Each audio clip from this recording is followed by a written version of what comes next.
Yes, yesterday we looked at biological sex as our number one trait. And for those ones who would like to watch the video, I provided a link on the screen. Click on it, it will take you direct to the video.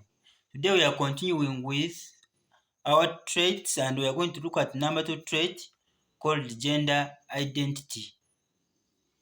Let's start.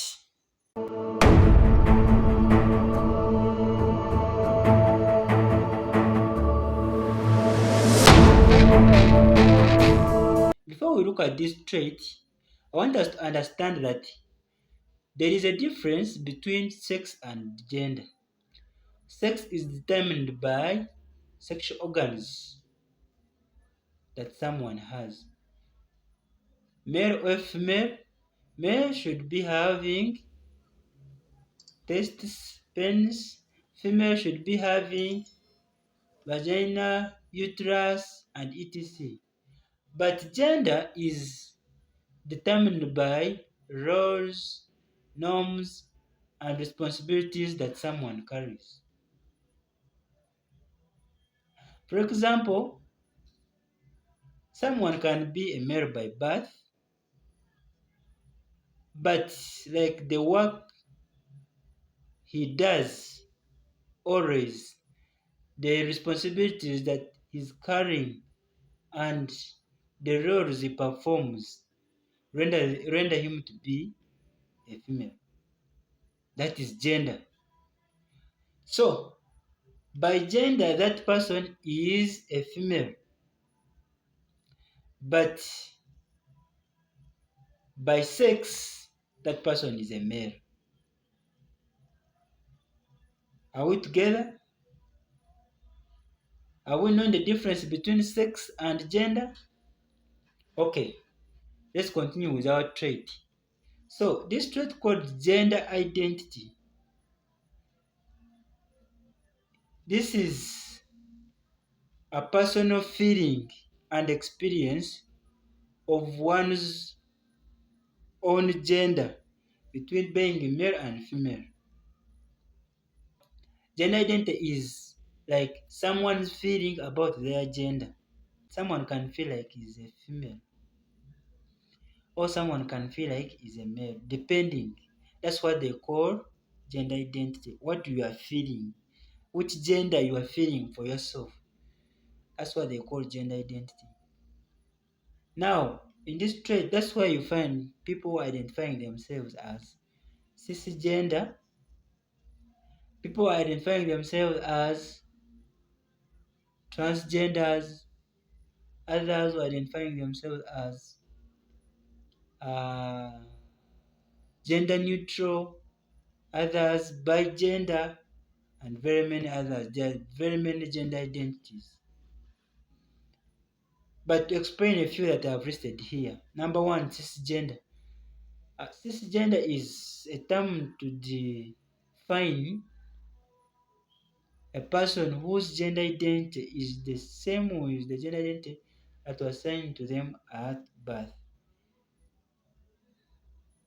Yes, if you were assigned at birth that you are a male and your feelings about your gender are telling you like you are a male, for you are called a cisgender because your gender identity is the same with what you were given at birth, which is different from transgender. Transgender means um, people whose gender identity is different from what was assigned to them at birth.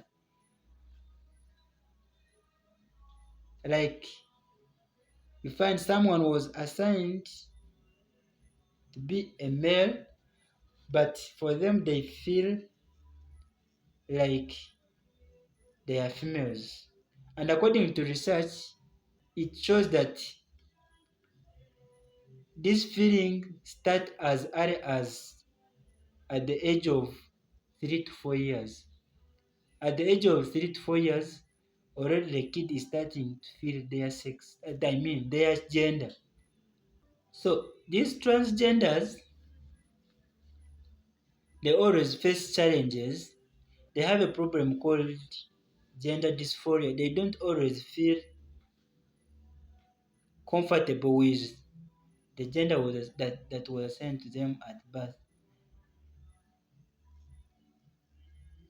And that's why some of them they go ahead to use hormonal therapies and plastic surgeries so that they can assume the morphology of the gender they feel that they are. For example, a trans female, that is a man who feels like he's a woman. So such kind of a person you find they go for put breasts, they go for hormonal therapy so that they can develop those habits of the women. If it's a female, a trans man, they get hormonal therapies, they go under plastic surgeries so that they can assume that morphology of being men. But there are some other people who live a transgender life without going for extensive procedures, but they feel like they are trans people. Then, if we are talk about gender neutral people, this is a term to define people who don't have any gender. They don't feel like they are males and they don't feel like they are females. They are just there. And you cannot call him he.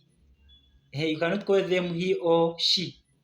They always like to be called they are, something like that. Those are pronouns they like to be called. For me, I'm a cisgender. I don't know you. You better tell us the truth.